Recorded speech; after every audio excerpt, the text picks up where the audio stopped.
একটি ভিডিও, আর সেই ভিডিও ঘিরেই এখন তোলপাড় বরিশাল।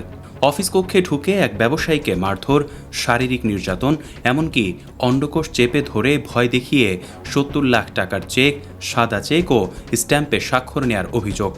সিসিটিভির সেই দৃশ্য সামাজিক যোগাযোগ মাধ্যমে ছড়িয়ে পড়তেই শুরু হয়েছে তীব্র আলোচনা। অভিযোগের তীর মোস্তাফিজুর রহমান লিটুর দিকে।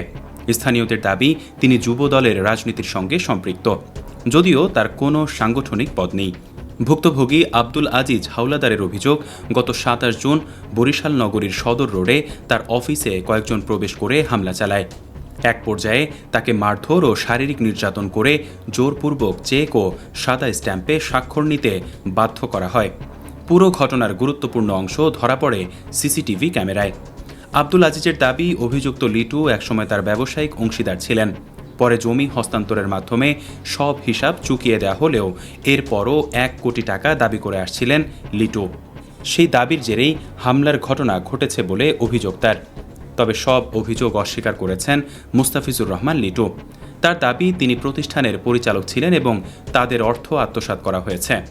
বিষয়টি নিয়ে শিগগিরই সংবাদ সম্মেলন করে নিজের অবস্থান তুলে ধরবেন বলে জানিয়েছেন তিনি। এদিকে ভুক্তভোগী আদালতে নালিশি মামলা করেছেন।